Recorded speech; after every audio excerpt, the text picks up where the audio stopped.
But also no, because I was always the sibling that wasn't ready. Okay, well.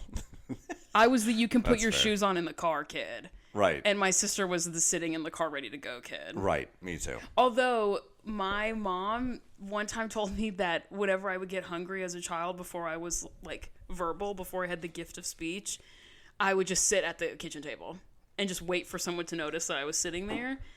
And then they would give me a snack. You're like a dog waiting to be let out. Mm-hmm. Case in point, Iggy is literally staring at the back door. She's like staring at like not even the window part. She's like staring at like the trim, just like locked in. Keep on in the mind the direction that her face is facing That's true. is not necessarily the direction her eyes are going. If you're looking at her straight on, her eyes are out here. They're at like a 10-degree angle outward. She sees what, like 270 or something? Oh, yeah. It's crazy. She sees in 0.5. Oh, she does. And she thinks in 0.5 too. You know what I mean? I have incredible news. You won the lottery and you're giving me half of it. No. Oh. I would never give you half of the lottery. I discovered, if anybody, this is a big deal for me, because as you know, my grocery shopping habits border on the psychopathic. This is like relatively well documented. I feel like I'm so loud. How loud? What do you mean by your grocery habits? Or like when you buy or what you buy? No, where I go. Because I go to Aldi, but I go to the Aldi that's 15 minutes away from our houses, right? Right. However, I have found a better Aldi that's 20 minutes away, and I've started going there. And then after I would go to Aldi, I would go to Kroger, because Aldi doesn't have the specific kind of milk that I like. Then because why of do the you... protein count. So, okay, well, to answer your first question, Sorry, I'm interjecting. I hate grocery shopping. I fucking hate it. It's like one of my least favorite things ever. So if I'm going to do it, I'm going to go to the place that I like to go. No, also, sure. me and Eli are twins for real, this app. It's fucking crazy. We're so locked in. We're literally so locked in. It's insane.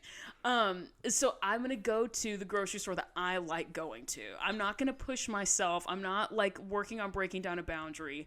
Some of these Aldis don't know what the fuck they're doing, and their layouts are shit, and the people in them are crazy, and it's dirty as fuck. The Aldis that I like going to, Aldi's nuts, are like 15, 20 minutes away, and they know what's good. They know what's good at some of these Aldis.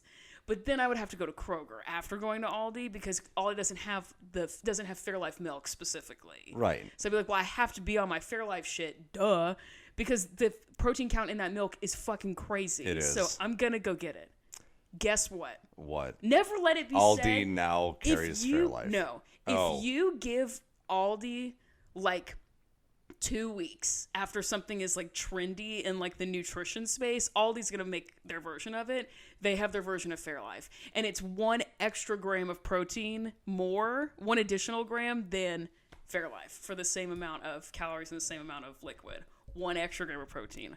Damn. Fucking period, bitch. There you go, Aldi. So now I don't have to go to Kroger after going to Aldi. I can go to the Aldi that's 20 minutes away, get all my shit, and then come back. I go to the Kroger that's 3 minutes away, and I get all my shit. And I come went. back. Is that the Kroger that's like the one that's right here? Yeah. Not to dox us, but the one that's right there. Yes. I went in there the other day because I was getting supplies for this shit that I was baking today, and there was a police officer standing outside. Yeah, sometimes. Don't love that there's just like a cop presence at a Kroger. That makes me a little nervy. And Why? Like most grocery stores have pork. Oh, real.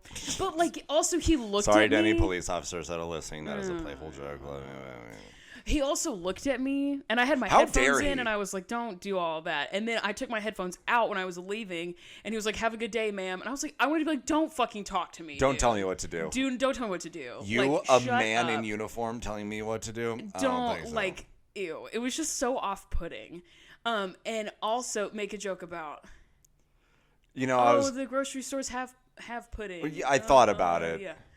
Have you seen? You're You've seen not going Between to? Two Okay, great. Ferns? With Zach Galifianakis? Yes. Sort of. Maybe the yeah. funniest person on the planet. He's True. doing one with. Oh, I know exactly what you're talking about with Is the it pudding. Brie Larson? Or no, Jennifer Lawrence. It's Jennifer Lawrence, yeah. He says, you shouldn't make fun of people's weight. That's off-putting. She says, you should be off-putting. Hilarious. Because you're... Yeah, it's like, that's fucking hilarious. Anyway, fuck that Kroger. Also, Kroger's way more expensive than Aldi. We've talked about this. It isn't, though. Yes, it is. All right. By so much, actually. It's crazy. Do you know what's crazy also is What? that it's like way closer and you get fuel points, so my gas that I buy is cheaper. I'm not worried about them fuel points. I'm in the inner circle, bitch. I go to Circle K. So I get the same amount of fuel points. How far you drive to go to that Circle K? It's the one that's right fucking here.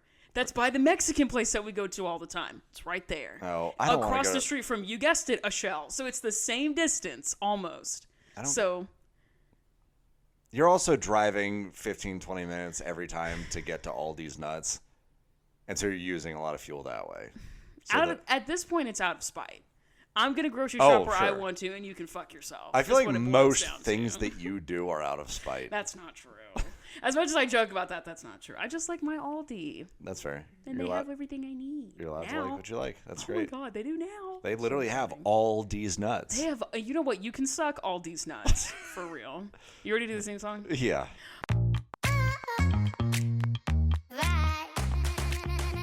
Welcome back to Pyramid Guys, Gals, and Non-Binary Pals. My name is Amanda, and I'm your host every single fucking week, except for the weeks I'm fucking not. And I'm Eli, the breakdancing dipshit participation trophy of co-hosts. Sounding out the word breakdancing is crazy. Breakdancing? Because I was doing it in That's what you rhythm. said. Oh, okay. I missed that part. I was Don't act like you don't recognize the moves that are happening over here. The court would officially like to not recognize the moves that are happening here. Objection. No. Evidence presented. Overruled. Shut up. Your Honor, shut up. Damn. What's on your pyramid of life? I have so many things I'm ready to talk about with you specifically. Okay, I'll go quickly then. You don't have to go quickly. My bottom is voluptuous. My bottom is like what we just talked about. Working weekend, before we started recording, working weekends or having to work on a Saturday or just having like kind of an inconsistent schedule. It is well documented that I am a creature of habit and I like having a rhythm and stuff. Which is crazy that you dog shit on me for going to the Aldi I go to. That's my routine. You could have you could just do the same thing but at a different, better grocery store. Maybe not better, but a closer grocery store. And they let their employees sit down, and they use no plastic. Let their employees. What an American sentence. And the little yogurts that I drink every morning on the way to work. Oh, you're a Gert girly? Hell yeah. They come in these little like cartons, these little like drawer things, and there's 6 of them in a drawer. Yoink! I take the whole drawer with me, and I keep the little cardboard thing in my refrigerator. Hell yeah! It keeps my Gert's org. No. Keeps my yogurts organized. You're Oregon the Gert. Orging is crazy. Okay, anyway, sorry, keep going. I'm just a creature of habit. I just want. I want my 2 days in a row off. My work week, I love my job. Just having to wake up 5 days in a row, that's more than enough, actually. Sure. I want my 2 days in a row that I have off. And one of my employees called out because, he went to the emergency room, which is womp womp. terrible. He's better now. It's fine. So I had to get up and work on Saturday. It's having to wake up. Bro, I had nothing to do. Yeah. And then all of a sudden, I have to go into work. Shit. Yeah. What's your bottom? Tell me describe your bottom to me. What is mine? Oh my God, Fallen Soldier, actually. Huh? My bottom of the pyramid is that I have had this, speaking of routines, I've had this pair of tweezers since... I don't like the word tweezer. High school, maybe middle school. Can I tell you something? They were, what model were they? While you're looking that up, I'm going to say one of the more insane things I've said on this podcast. Okay. My mother, when we were younger, didn't like using any, obviously, she didn't want us saying any swear words. Sure. She also didn't want us saying, inherently, sexual or blunt things. We weren't allowed to use the word stupid. Oh, sure. We weren't allowed to use the word, penis. Sure. Even. And so, on that note, crazy. She used to refer to male genitalia. Uh-huh. I'm not making this up. I'm upset already. As a weezer-wazer. No fucking way. How is that better than just saying penis? It sounds so much worse, doesn't it? That sounds like... a weezer-wazer. That's insanity. Sorry, that's fucking great. That's all the craziest things I've ever heard in my life. Yes. Anyway, my tweezers is what I'm talking about specifically. Your tweezer. That's what you call a vagina, a tweezer-twazer. No, absolutely a twatzer. not. No. I have had this pair of tweezers, I legit think since the beginning of high school, maybe middle school. Dang. And it's the longest running relationship I've ever had. And I love, they are a pair of Tweezer Man, the brand is Tweezer Man. Tweezer Man precision slant tweezers. Ultra precision slant tweezers. They are $35. I've had them for forever. And they're $35 because I'm so sorry to do this to you. The grip is incredible. That's just the way of it. Go ahead and giggle about it if you feel like it. It's just God's truth. Amanda, I've never giggled about anything sexually. Sure. And I was plucking, and my eyebrows, if you're not a visual person, I have insanely thick eyebrows, and if I let them go. You have great eyebrows. I didn't say they were bad. I'm saying they're thick. Amanda, stop dogging yourself. I'm not. You have great they're eyebrows. Just thick. And thick with 3 C's. Yes, and if they are left unattended, I become Helga Pataki from Hey Arnold, where it's just one line across my forehead. It's nuts. So I'd be in that bitch like once a week, plucking them shits out, which is also crazy because I grew up hearing all the time that the more that you shave or wax body hair, the less it will come back. Not fucking true. Oh, I heard the opposite. Specifically, not fucking true. I heard the opposite. Anyway, my eyebrows are crazy. They cannot get a hint. They're wiry. Like, my eyebrows bite back. They put up a fight. So I really got to get in there with them shits with the tweezer mans. Last night, went to tweeze my eyebrows, no grip. And I looked at the tread on the inside, slick as fuck. So I went to Dang. I took my little spoolie and scrubbed up my eyebrows so that the eyebrows would stick out so they were easier to grip. It will not grip on hair anymore. So annoying. So I had to use my backup tweezers that I carry on me for work, so I don't have to take my nice tweezer mans with me. But now I have to get a new $35 pair of tweezer mans. If record serves, you know what I mean? I'll have them until I'm 40. That's what I was about to say. I'll just need to make sure I get a color that I like. Longer, actually. They were zebra print. I'm going to keep them for sure, but I'm not going to use them. You should frame those. I really should. I need to when I open the box of the new tweezer mans, I need to play taps as I unveil the new changing of the guard. A 21 gun eyebrow salute. Yeah, exactly. Just boing. I'm so sad. I had such an emotional attachment. Those tweezers have seen me through a lot in my life. That's the end of an era, truly. They have been overused. They have been same. It's crazy how much those have been used. So anyway, that's about my pyramid. What's the middle of your pyramid, bruh? Staying up late. Sure. So last night, a few Edward's girlfriend and another friend came over, and so the four of us one of our friends came over, and the four of us were just downstairs. I was playing this kind of cartoony horror video game. Sure. And they were watching. And we're just shooting the shit, and it's kind of creepy but fun and blah blah blah. What is it? What game is it? It's called Bendy and the Ink Machine.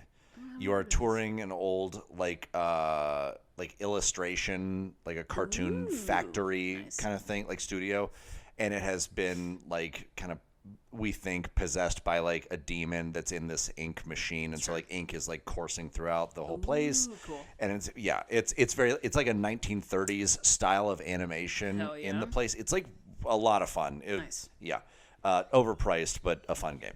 Anyway, we're playing that, and then afterwards, I started playing. The top of my period from last week was Expedition 33. I just kind of started playing that, and everyone's just kind of talking. We're kind of commenting on the game, and it's just cool. And then I look at my phone, and it's 3 a.m. Ooh. And we had each consumed a bottle of wine each, and it's all it's a whole thing. That was all awesome. Yeah. And then I woke up this morning. Yeah. And so I woke up at 8:30 because there's an NFL game on in Dublin. And so I was I want to watch this game. But now I'm I got 5 hours of sleep last night. And so I'm exhausted right now. And you did all of that after a full day of work, Yes, too. after a 6-day work week, yeah. So I'm really gassed right now. I feel that. So it's fun while you're doing it. Mm-hmm. But if you have to be up for something the next day, it is fucking rough, dude. I feel that whenever I'm hanging out with people on weeknights, yeah, and I know I want to go to the gym in the morning, and we get into the double-digit like area of the clock, it's 10 a.m. I can feel it. I'm I'm like, losing sleep. Oh no. Well, that anxiety hits. Yeah, like also what true. I just said. Like, I'm losing sleep right now. Yeah, And I could be asleep right now. Yeah, there have been several times where I've been on like the phone with like good friends, not like anyone who might be listening to this podcast, but like still like solid friends. Sure. And we're just like talking and catching up, and I'm like, glancing at the phone like 11:05 right now. Oh my god, I have to wake up in like 6.5 hours. Yeah. This sucks. Yeah. Whatever. Fair enough. The middle of my pyramid, I feel like I've probably talked about. I know I've talked about this on the podcast because one thing about me is I can't shut the hell up about anything ever. Wiglet, you gonna go outside? Rachel. She's been staring at the trim on the door for the last how long? A little while, like 20 minutes. It's ridiculous. Did you set a timer? I did. It's not been 20 minutes, but it feels like 20. Yes, you can have one of the muffins. Dude, they're good. They are pretty good. For the listeners at home, I've been entering my trad wife era. And yeah, that's you, all right. What anybody takes one look at me and they're like, trad wife. Yes. For sure. Yeah, she definitely likes wearing an apron and baking muffins for her 9 to 5 husband. I actually do, but I usually wear socks. Also, fucking apron. What the hell? Anyway, no shade, but like, what? What's wrong with an apron? No. Especially if it says something fun on the front of it. No. Oh, okay. Yeah, if it's an see, apron now that you're on Rachel makes board. me, then that's different. Right, now you're on board. Are they good? No. Are you lying? No, they're good as fuck, right? The cream cheese out because mine was a little on top. They're pumpkin cream cheese muffins. that I Yeah, made. an Cupcake elite muffin combination. thingies. They're pretty good. I let Iggy lick just a little bit of the pumpkin off of the spoon that I was scooping it out of the can, and she was very excited about it. Apparently, pumpkin's good for dogs' guts, too. Yeah, that's why I gave it to her. It was 'cause Hell it's good yeah. for dogs. You're so smart. True. So Middle. anyway, the middle of my pyramid. I know I've talked about this on the podcast before, and I don't really care. I have such a complicated relationship with the feeling of nostalgia, Yes. and I hate the fall specifically. Makes me feel incredibly nostalgic, and it's such bullshit because I'm always feeling nostalgic for times in my life I know were objectively terrible. Yeah, keep going. I know I don't miss being a teacher. I know I don't, because if staying a teacher was the right decision, I would have made that decision. I would have stayed if it was the right decision. I would not Yep. have left if that was the wrong decision to make. But in the fall, when I'd be seeing all this back to school shit, I'd be getting in my feelings, dude. Or band competition stuff. It gets under my skin. And I was feeling that way. I was talking to my sister. Ugh, don't even get me started on my sister. I was talking to my sister this morning. Who's your sister? Do you guys have a good relationship? Do you look up to her a little bit? I was maybe? talking to my sister's a little bit shorter than me. Is Neely listening right now? Maybe. I hope she is. Maybe. Shout out to you, Neely. She's a little bit shorter than me. I was talking to her, and nothing cues nostalgia faster than talking to a sibling. For me. Or my sibling for me. And she, not to brag, but... Oh, here we go.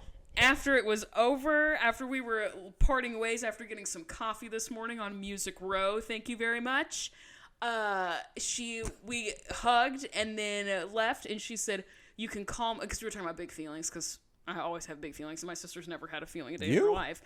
And she's a great sounding board for feelings, because she's like, what's that like? She just doesn't feel as intensely as I do. One time we were at a funeral recently, and she looked at me and she said, "Are you crying again?" And I said, "Hey, freak, we're at a funeral." Yeah. Anyway, whatever. Are you crying again? That's awesome. I'm like, I'll kill you where you stand. Anyway, as we were parting ways today, she said, "Call me or text me anytime. I'll let you bitches know how it feels to be God's favorite." Having my sister tell me I can call or text her anytime. Crazy. You know how hard it is to talk to my sister? You know how busy that woman is? She's an older sibling. She's busy and she's aloof. And she knows things and is successful and awesome. And I, as Pliny the Younger, am swimming around aimlessly, not knowing what the fuck is going on half the time. Are you implying with a hand outstretched, being like, please teach me your ways. Please! Just call me or text me anytime. You bitches are mad. No. Crazy. No Anyway. one's mad. Nostalgia, it be crazy for real. Especially, like, it's just crazy. I know I don't miss my life 2 years ago. My life 2 years ago was going through an incredibly significant mental health crisis. I know I do not miss the relationship I was in at that time. I know I don't. I know I don't miss the friends I had at that time. I know logically all of these things, but then sometimes it gets a little bit cold outside, and I'm like, what if I'm a failure and the best of my life is behind me? It's like that weird nostalgia, like fugue state that it's only in the middle because it's not real and it's not like it's not like a threat in a really real way. I can usually giggle and be like, girl, no. We do not miss that person, or we do not miss that time. Like, girl, be so fucking for real. So it's not that serious, which is why it's in the middle. Sure. The middle of my pyramid is nostalgia, for real. For real. What's the top of your pyramid? That song. Just kidding. What's the top of your pyramid, bruh? I have two. Okay. If you must know, Amanda. That's even your real name. The first... The first is that my coworker baked me challah this past week. Very slay. Because it was Rosh Hashanah, the Jewish New Year. Shout out to Alyssa. Oh, that's true. Happy Rosh Hashanah. And it was the first time. Her name is Jessie. She's very sweet. And she loves baking. She actually won like best in show at like the county fair for like hell baking. fucking yeah, She's dude. no, What are she you, nuts? throws That's the awesome. fuck down, and so she's like, cool. Now that I've tackled that's my goal. everything in American culture, I'm Yeah. gonna tackle Time to other branch cultures too. out. Yeah. So she baked challah, and it looked really great. And she was like, I need you to give me actual Yes. feedback on this. If it tastes like shit, I need to know. She's like, as one of the 3 Jewish people I actually know as like a real person, I need you to give me feedback. And so my coworker Right. Ray and I, who's would it not be listening, food back or no? I'm so proud of you. Fuck off. Keep talking. But she said, give me actual feedback. So I typed out an email that's like a paragraph. It had like bullet points and stuff. And I was like, all right, so here's the several things. So like the presentation, elite.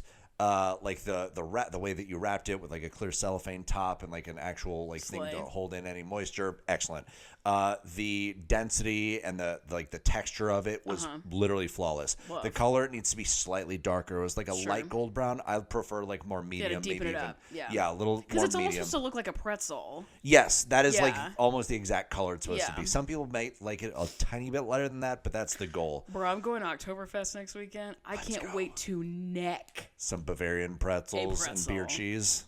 You betcha. Anyway, keep going. So then, like the density and like the texture of the Mm-hmm. dough and everything was really good. She drizzled honey over the top, excellent. Hell yeah.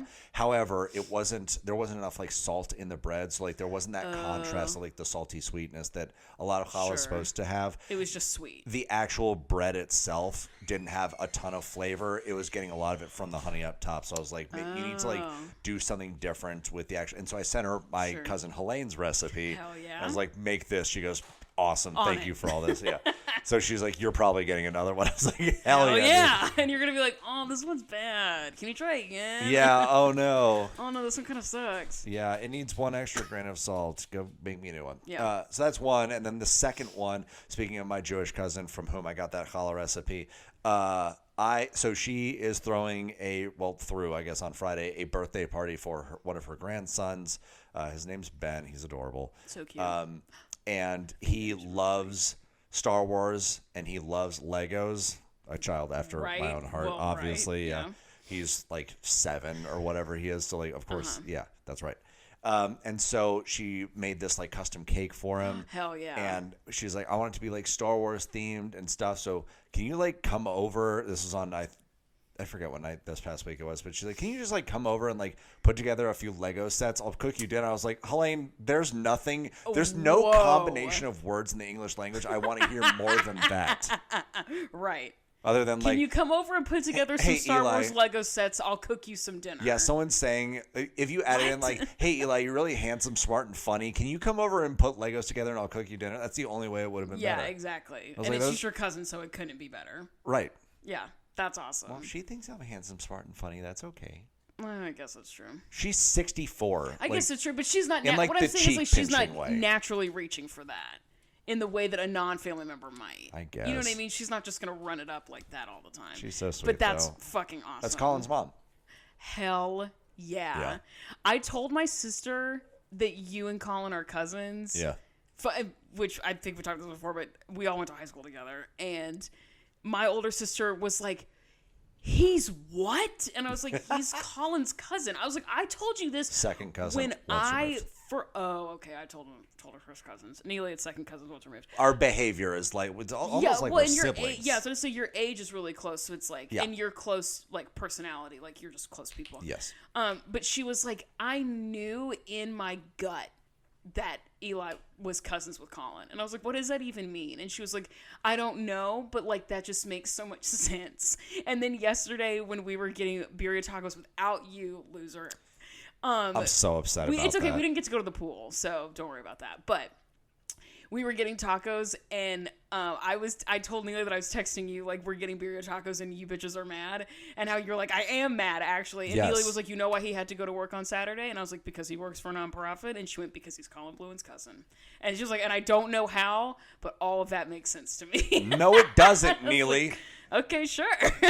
I hope you're listening, Neely. No, it doesn't. No, it does not. I love my sister. Okay, you said, you got bread and playing Legos. Yes. My top of the pyramid is speaking to Roxy Andrews. Yeah. Yeah, we have to talk about it. Is she as thick and juicy in person? Girl, I took so many pictures and videos to go through, like, I'm a dad in his 50s who just got back from a work trip. Like, I have so many, like, look here, that I took for you, so you better be fucking grateful. Here's the tea. Here's what happened. So, on someday last week, I went to the Work the World show at the Pinnacle in Nashville with my friends. And we were sitting, it was a floor, like, the only seats were on the floor. There was no one up in the balcony, if you've ever been to that venue. And we were, like, 6 rows from the front, 7 rows from the front. Like, we were pretty close to the front. Yeah. And the premise of the show is that, like, all of these drag queens are doing these celebrity impersonations throughout the night because it's, like, drags, or it's, like, some, like, loose, like, award show, Grammy style thing. And it's, like, Best Pop Diva, Mariah Carey, whatever. The host was Sasha Velour, who you know. I do. And she was introing the show, and Not she was like like, personally. right? For the she was record. like, "Don't think about the framing device too long; it doesn't make any sense." And then she, like, intros the show, whatever. The girls were Sasha Velour was Madonna and Lady Gaga. That was awesome. Okay. Roxy Andrews was Mariah Carey. Of course. The most recent winner, spoiler alert, of RuPaul's Drag Race, Anya Nerve. Right. She was Beyonce and Whitney Houston. Beyond your nerves, say. And who else was there? Derek Barry was there as Britney Spears. Fucking awesome. Of course. Who else was there? Oh, Morphine Love Dion was there. She was Shakira. And I think that was... Oh, and Jimbo was there as Dolly Parton and Iggy Azalea. And it was awesome. What? So it was a great time. A great time was had by all. And about halfway through the first act... Roxy Andrews goes, okay, we're going to have a competition. We're going to have a lip sync for your life audience participation. Now, I'm designated driver for this night. Right. Austin and our other friend, Gray, are like 3 sheets to the wind. Driven. Yes, exactly. They're living their best life. Right. Gray got a $40 cocktail at the Pinnacle, a airplane 8-ounce $40 cocktail, crazy. That's insane. Got the receipt, dropped the whole fucking thing on the floor, and then she was like, "I'm literally about to start crying," and I was like, "I bet if you went to the bar and talked to that very nice bartender." And you're like, I literally just walked away. She was wearing white pants. She went up to the bar and went like this, and he was like, "I'll make you another one, babe." And she was like, "Thank you so much." Yeah, the profit margin on those. They're making like $38.50 money on hand each over of those. fist. It's crazy. So anyway, she could, they're like living their best life. $40 cocktail. Yeah, dude, it's crazy. Before tip, $40. That's Nashville for you, baby. What do they? Who do they think they are? I don't know, bro. You go to like the nicer cocktail bars in Nashville; they're $18 to $20 a piece. 40. The fucking Pinnacle thinks they can charge 40.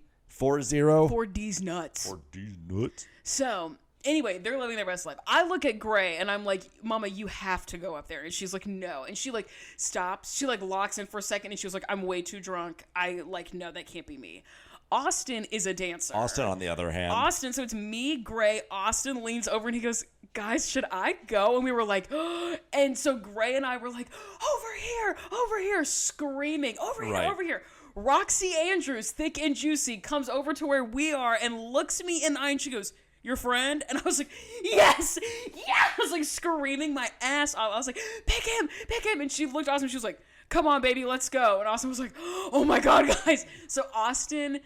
He didn't win. I took a whole video of it. He was living his absolute best life. I have a great picture of him standing next to Roxy Andrews like this.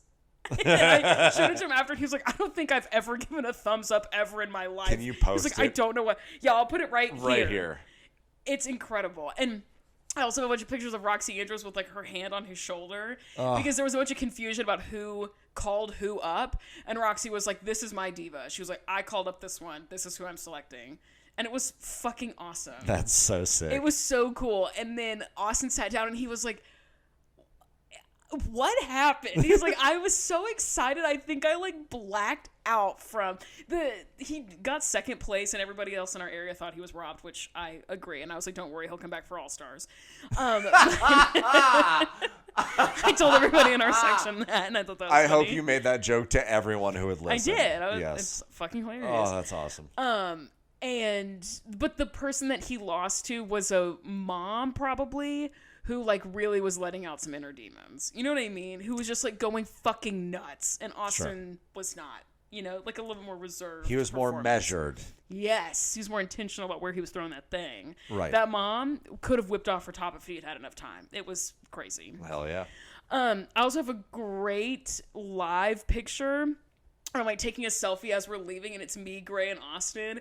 And there's a gap between Gray and Austin, and some little gay man walks through us, twirls in the middle of the picture, and then keeps going. It was so funny.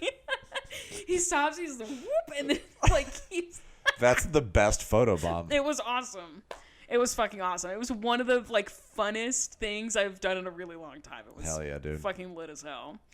Go see it if you have the chance. If you can see Work the World, you oughta. Is it spelled W-E-R-K? It is not. It is spelled Q. W-E-R-Q. Ah, I knew it. Mm-hmm. I knew it. Yeah.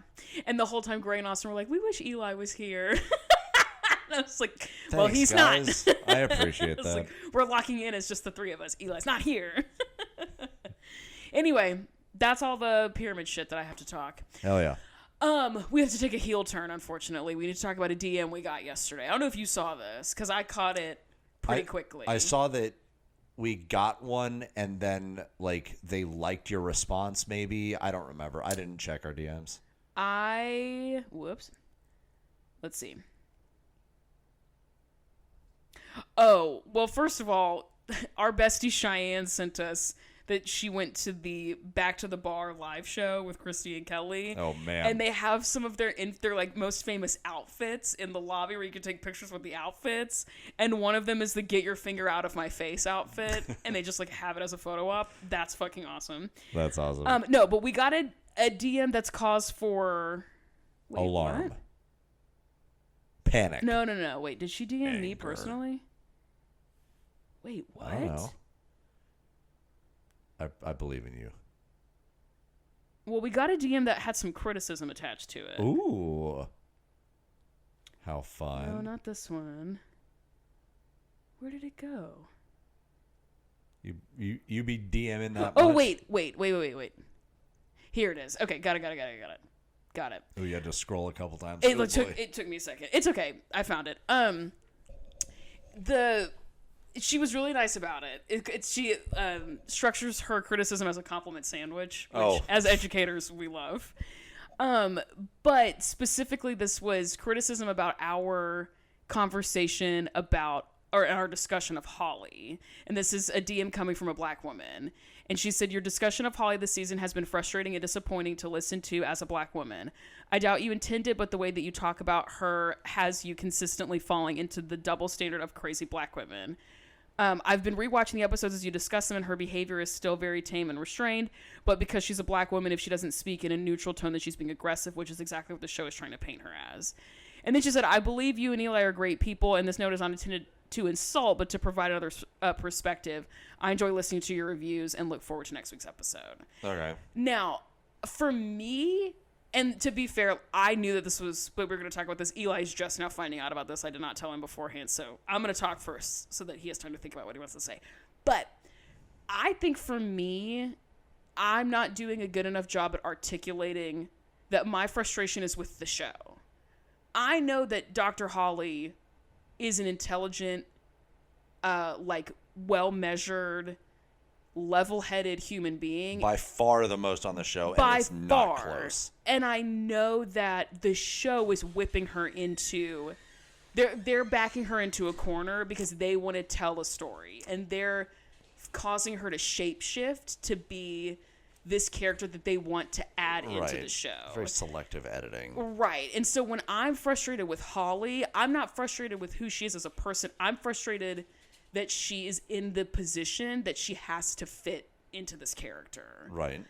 I do not think that if Holly was in any other circumstance, she would be handling herself this way. I know the show is making her do all these things. Yeah. Or even if they're not saying, hey, Holly, in the next season, you need to act, irrational. You need to be the crazy woman. Even if they're not directly saying that, they're creating circumstances that make her feel, some type of way. And so my frustration with Holly isn't usually with her as a person. It's with the fact that she's in a position where she has to be this way. Okay. Does that make sense? Makes sense to me.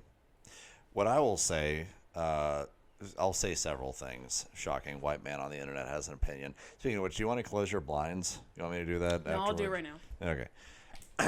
The first thing I'll say is that we've been pretty clear for a while now, that we had a lot of conversations about this once people started writing in and being like, hey, just so you know, behind the scenes, blah, blah, blah. And we were like, okay, but we have to take the information that's presented to us as it's presented to us. And so we have to kind of operate in this fantasy world.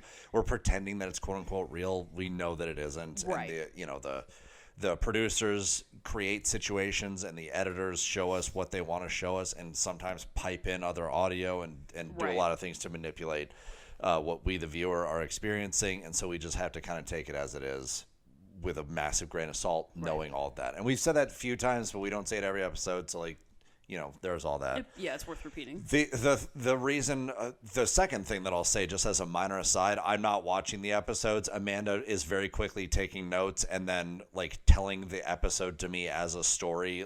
She may not get every detail correctly. She may not get every, not me. I'm not trying to drag you or whatever, but it's a storytelling thing. It's, and she's not trying to she doesn't really have an axe to grind or whatever, whether pro or anti certain characters, except Melissa. Fuck Melissa.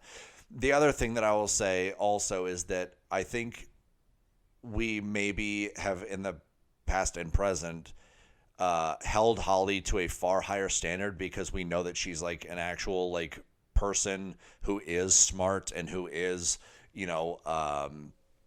calm under pressure and is just she stands up for herself. She just stands up for her kid. She's just an exceptional human being as far as we know and can assume, I think.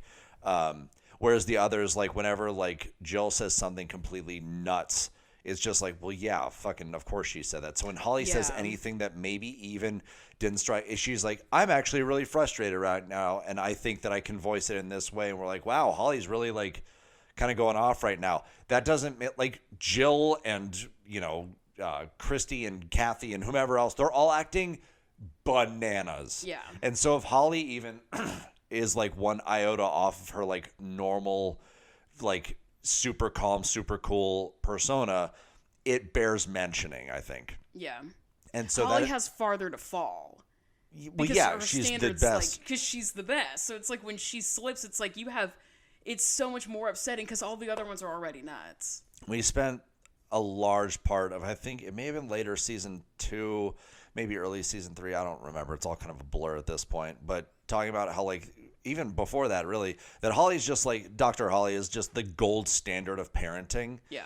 And so if, they, frankly, I don't know if the show was doing it on purpose initially, but when they showed time and again, every single opportunity she had to be the perfect parent in any situation, now if you deem that she was like, oh, I actually, first of all, also, like, even if you deem that she's maybe not being perfect in a situation, it bears bringing up. There's also that. But also, no one is free from reproach. So, like, if Holly does something that, like, maybe we don't disagree with, like, you know, just because we've hyped her up as being, like, this awesome human being, that doesn't mean she's, like, incapable of maybe making a mistake, or maybe now with the benefit of hindsight, we can say, like, well, maybe I would have acted differently, whereas, like, were we in that situation, that's not really reasonable, but the world we live in, there we have the benefit of hindsight now. Right. I think this is fair critique, and I will say that is absolutely not our intention to give any sort of like, I don't know, the word favoritism isn't correct because she is our literal favorite. True. But to call her out for things that we wouldn't call the others out. Like a double standard. The double standard. And I've never been a black woman, frankly, so right. I don't know what it's like to be coming from your position, but I hope I can adequately appreciate, like, where you're coming from. First of all, I do thank you for the feedback. We thank you for the feedback. That's definitely good to hear. It's good to check yourself at any opportunity that you can. Sure. For sure. But so, like, that is something to, like, keep in mind for us going forward, but also just to reiterate again, we know that Holly is, like, the perfect mom and in, like, basically every situation. And so if there's something that isn't totally perfect or whatever, we may choose to bring that up or focus on it more than we would for the other moms, because we know that there's, like, there's actually good parenting coming from her. And so it's just an excuse to, like... Yeah, it's like they are this show's doing whatever it can to get Holly to act like the rest of the moms. Yes. And, like, I get pissed off because I know Holly's not like the rest of the moms. Like, I know Holly has a good head on her shoulders. I know she always approaches things in like a very level-headed, like, rational way, whereas the other moms don't. And so and the other moms are very irrational and very selfish and, like, display these really as far as the show the show tells us. And so I get frustrated when Holly, either by her own free will or because the show is making her, gets lumped in with the rest of these moms. I'm like, it's like the feeling of, like, you're better than this. Like, why are you doing what Melissa would do? Like, dude, you're better than what Melissa would do. Yes. I've said it so many times. Like, it is so hard for me to believe that Holly continues to come back for additional seasons. Yeah. Like, is the money that good? Lifetime's not with it like that. I'm really interested to read Nia's book that when it comes out in November. I want to hear Holly's book. Well, I think Nia, like, somebody on TikTok or emailed it to me or something. Somebody on somewhere told me, like, sent me a clip of Nia talking about why she wasn't on the Lifetime reunion, because they had a reunion this year. And Nia was like, my story wasn't appreciated when I was on the show. Why would I come back for the reunion? Fair. So I'm interested to see if, like, maybe in her book she talks about her family's experience and, like... Yeah. Because her dad also makes a couple of appearances. Apparently her grandfather, like, drove her to dance a lot. So, like, I'm interested to see if in the book at all she talks about the way that my family was treated, or I felt this feeling because I saw the way the producer spoke to my mom, or, like, just, like, extra added, like, firsthand experience. And unfortunately, we are watching this show with hindsight. You know what I mean? Like, we're watching this show, like, 10 years after the episode came out. You know, any given episode came out. So, but like Eli said, like, it is good criticism. It's good feedback to have. And we love Dr. Holly. I think the world of her personally, just because of the way that she handles herself in lots of these situations. And there's it's frustrating when Holly starts to act like Melissa or even like Kathy. I'm like, girl, what are you doing? Not even like them, just, like, not like her normal perfect self. Yeah, you're even right. When she even, like, goes a little, which maybe part of the point, well, definitely part of the point is that, like, it's not fair for us to do that, but, like, the other moms on the show are just so lost. They're just so, like, dude, what are you even doing at any given point? I don't feel like I hold Holly to a standard that's different than the moms for any reason other than Holly is different from the other moms. Do you know what I mean? I'm not holding her to a different standard because I think that she should be acting a certain type of way for any reason other than I have seen you act this other better way for so long. Yeah. And now you're acting in a way that I don't think aligns with who we know you to be as far as the show tells us. Mm-hmm. So I'm frustrated that you're acting in a way that's not like coherent with the messaging of who you've been before. Yeah. I don't know. I love Dr. Holly, and she has like a good episode. A good episode this episode. I say episode a million times, but yeah, anyway, it's just good. It's good feedback to have, and it's a good thing to be aware of moving forward. I agree. This week, we're talking about season 5, episode 15, Hollywood Part D's Nuts. I feel like we got... we did get a really nice email. I need to read this out loud. We got a very nice email from Your mom. From Livy. Which is very nice. The subject line is, "Be a freak about it, queen." And it goes like this. She says, "Hello, Amanda and Man. Right. I have nothing exciting to say Put regarding..." the man in Amanda. Wait, no. Oh, what? That's... Oh, my God. I cannot believe you just said that. You're the worst person I know. My bad, y'all. I have nothing exciting to say regarding Dance Moms, but I just wanted to say, Amanda, you should always be a freak about it. You say, quote, "I'm not going to be a freak about it quite often, but I really love when you are a freak about whatever it is. Let your freak flag fly. We love a little freak, and we embrace you for you. Also, I have 2 brothers and what? I also... Hang on. I'm having a stroke. Also, I have 2 brothers and am the only daughter, and my parents constantly call me my brother's names. Yep. So parents really just learn your name regardless of gender. As much a slay as it is an insult. That's all for me. I have no full pyramid as the top of the pyramid. I started a new job this week, and I'm already loving it. I feel so good about this next step for me, and I can't remember feeling this way in a long time. Hell yeah. Thanks for doing this little podcast, making my Wednesdays a little brighter. Good night, Alyssa. Good luck in your finals. Livy, she, her. Not to be a freak about it, but no, be a freak about it. Do it now. Be a freak. I'm not a freak about a lot of things because I'm the one who has to edit these podcasts. So I have to listen to this shit again after it's in my computer. And sometimes when I listen to myself talk about things I care about, I'm like, bitch, shut up. No one cares. Like, I listen to myself talk about musical theater or music or my sister, and I'm like, Amanda, shut up. And you and I have conversations on this podcast that we also have had in real life. Right. So I also, in the moment on the show, am like, I don't want to be a freak about it because Eli's already heard this before. So I don't want to, like, waste time doing a conversation that we've already had again. Well, if it makes you feel any better, I have mashed potatoes for a brain, and sometimes I forget things. Yeah, but you don't normally forget things. You don't normally forget me talking about something that I feel... Well, sure. Strongly about. So if I'm talking about like music and stuff, you usually have that shit on lock. Usually. But I appreciate that, Livy. That's very nice of you. What you got in that Stanley over there? Water. Okay. Your mom. You want to try something? Susan just pops out. Yeah, I would in here. Not be happy. Okay. Anyway, season 5, episode 15, Hollywood Part 2. Previously on. We have Nia wanting to be a singer. We have Holly not starting fights. Abby's the one who starts the fights. But Holly being in fights with Abby. Kathy last week mopped the fucking floor with the ALD's nuts. I want to know what kind of cake they had. I've been thinking about it a lot. Yeah.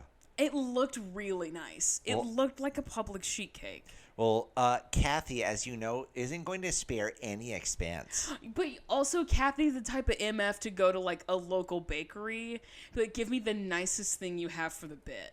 You know what I mean? Sure. I also can't believe nobody did anything with it. Nobody ate it that we saw. Nobody threw it at anybody.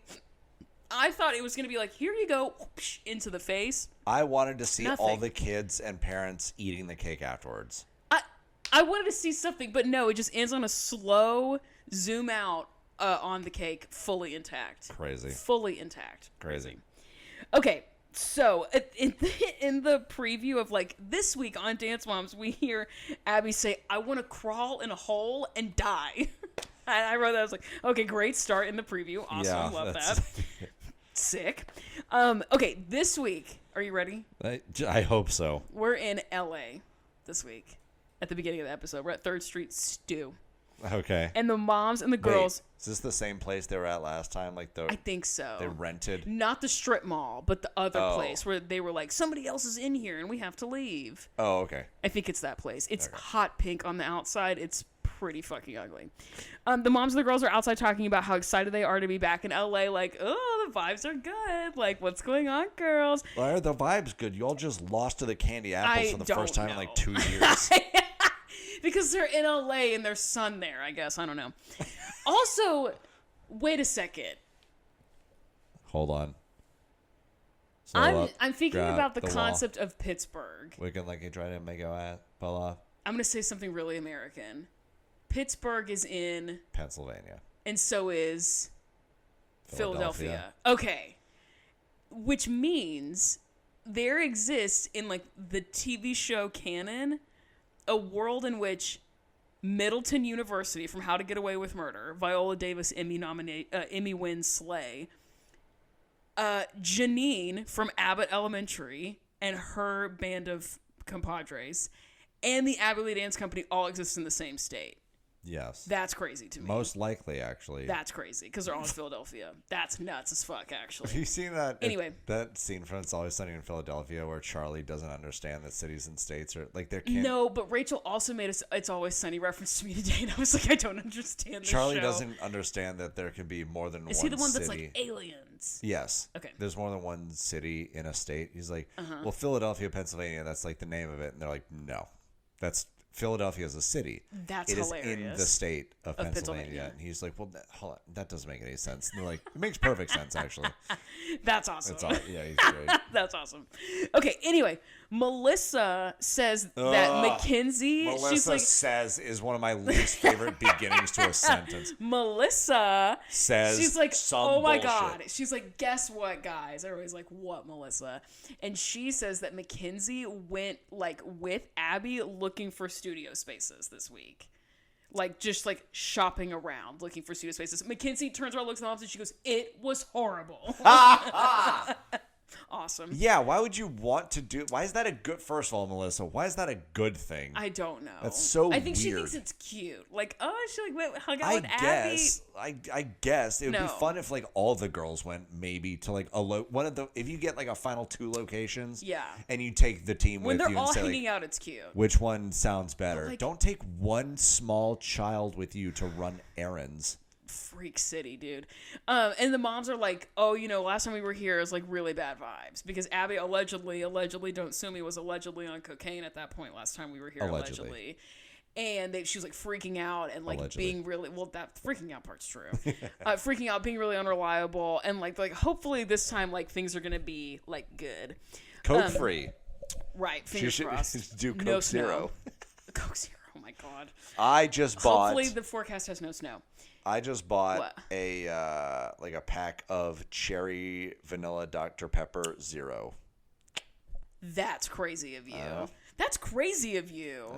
I'm a little worried that you're not you and you're somebody else No, now. the little mini cans. Oh, okay. I usually get the Sprite Zero, and I was like, what other zeros are there? I love a good zero. Yeah, especially I love a good zero. a Docky Pee-Pee. That's why I'm friends with you, because I love a zero. Sorry. I'm really sorry. It's not true. Because there's a 1 before this 0. A 10.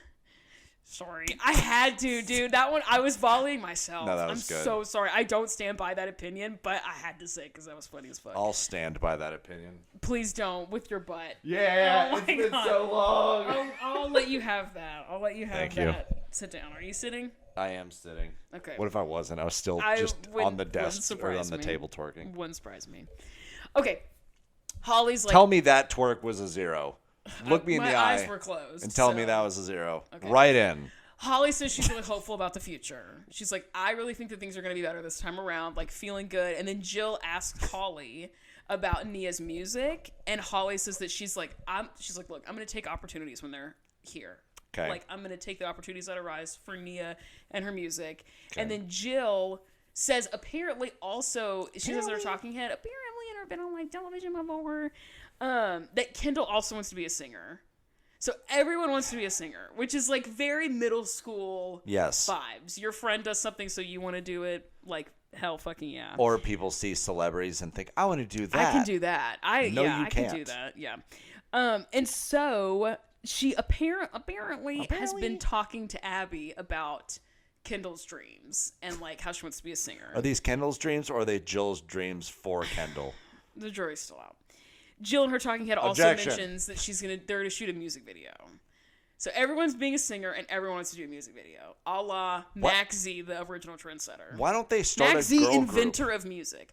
They should start a girl group. Why wouldn't they just do that? I can't believe you know the phrase girl group now. I can't believe you tried to gaslight me about the phrase girl group. That was so... First of all, I listen to you when you talk. And secondly, that was so crazy. Like, that doesn't exist. That's not a real sentence. That's not a real phrase. I was like, yes, the fuck it is. No one's ever said it before, actually. My messages delete after every 30 days. My texts clear. That's wild. I wish. You don't keep those receipts, No, dog? my sister calls me James Bond. When I talk about them, she's like, what are you, James Bond? I'm like, no, I just don't want everything in my phone all the time. It's because I'm a sentimental bitch. And if I have people's messages on my phone, I'm going to go through them and be sad. So I just... Every 30 days, clean slate. I don't know anybody after 30 days. But I used to have a voice memo in my phone from you of when I sent you a voice memo and I was like, fuck you. You do know what a girl group is because they have a girl group challenge on Drag Race. And you voice memoed me back, obviously at marching band practice. And you were like, fuck you. I wasn't paying attention. Yeah. And you said, I know it might be hard for you to believe, Amanda, but I don't remember everything we talk about or everything that we see on Drag Race because somebody is always talking. Yeah, you and Rachel, I distinctly recall we're talking through about half of that episode, and I did not hear. And then you had the audacity to say, like, hey, can we turn the subtitles off? No, because then I won't get any information. I wanted to turn the subtitles off because at the end when they're like, Sasha Velour, and then it will pop up Shantae You Stay. So I wanted to turn them off because I didn't want it to be spoiled for you. Dog, I know my predictions and I stick by them. Whatever. The closed captioning is not helping with that. Completely unrelated. All the children and the moms go inside. Abby Lee Miller is screaming. Don't worry. Thank goodness. Duh. She's like, girls, let's go. Get in here. Screaming. The squad, pumped. The squad is pumped AF, some might say. The and kids Abby's are the adults. Huh? The kids are the adults. Yes, everyone's all pumped. Right, everybody. And Abby's like, I'm still looking for Stu. I'm still putting out feelers. Still looking for a place, but this is where we are for right now. Feeler, barely know her. Ooh, that one's upsetting because that one's real. Wait. Because it's like, you know what I mean? Like, butter, barely know her is like some bullshit. But like, feeler is like, oh my God, that's actually something. Yeah. Abby's talking about Kendall's music video. What is her song I'm going called? to tell you something that's going to make you want to rip your shirt off in anger. And you better not, because I love that shirt. I love this shirt, too. I gave it to you. I'm ready. No, please. Kendall's song. Nipple reveal on the podcast. Please don't do a nipple reveal. Kendall's song is this, like, percussion-heavy thing. It is a, like, drummer, like, little drummer boy style, like, drum-only, basically, thing. Abby Lee Miller says the phrase, I decided we're not going to go in the, like, drumline direction, and instead we're going to go in, like, the military army direction. So we were robbed of a drumline number for Miss Kendall. And we got, instead, in her song, a military vibe. We could have had a drumline, Mr. Farmer. Why do we have a military vibe? No, I don't want... I do not know. Listen, no shade towards Kendall. I don't think they're right for a drumline thing. I'll just leave it at that. Could have had a drumline. But we did it. She was like, I just don't really like the vibe of like high school marching band. So instead we're going to do like military vibes. She would. I literally was thinking the same thing. I was like, that bitch would. She would be like, you know what? People having fun? No. Yeah. People being worried for their lives? Yes. Fuck the arts. Let's support the military industrial complex. Let's like make light of people who are literally about to die. And instead, do that instead of High school arts. Crazy. It's crazy. Yeah. It's crazy shit to me. I was so pissed that we were robbed of a Drumline music video for something in the future. Anyway, Jill's talking about contracts, and Abby says she's like, look, I can't really get into the contract stuff with you right now. My attorneys like spread really thin. Yeah, I'm sure they are. Bitch. Yeah, no kidding. I'm sure they are. And Holly in her talking head says like Jill needs to make sure going into this like deal with Abby, she's got a good contract, solid deal, because I got the runaround with Nia, and like I just want to make sure that the same thing doesn't happen for Jill. So Jill needs to make sure her house is in order before she starts spending money. Sure. And then Holly's like, she wants to have a clean start. She's like, I know. Yeah. Last time we were here, things were dicey. Yeah. If anyone on the team should want a clean start, I think Holly, who's of course the most measured, will just be like, listen, a good, clean, fresh start is going to happen. But I think I wonder if she means we, as in like she and Nia, need that. And if that includes being away from Abby. Like, we need a good, fresh, clean start. With the team, is what she means. Yeah, but... And I don't wish that for her, but that's what she's saying. What optimism do you have that that's going to be the case, though? No. But that's what she says she wants. All right. And then Abby tells all the girls that she's like, look, we can have a clean start. Everything's fine, whatever. All of you girls have phones. And you've all got my number. And I just ask that as you're doing things out here in LA, you just tell me what's going on. Okay. Because, don't forget, I am the best friend you will ever have. The shirt's about to come off. Yikes! I'm actually just going to rip the O and the S off. It's such a good shirt, just my tits are out. Everybody, if you're not a visual person, you ought to be. I gave Eli an 80s band themed shirt for his dog, Otis. It's the best for his birthday in May. Yeah. Yeah, it's awesome. This is your thumbnail. There it is. Just Eli with his dog. Yeah. And with his Not dog with out. my dogs. It's just me with 1 foot. Just 1 foot out.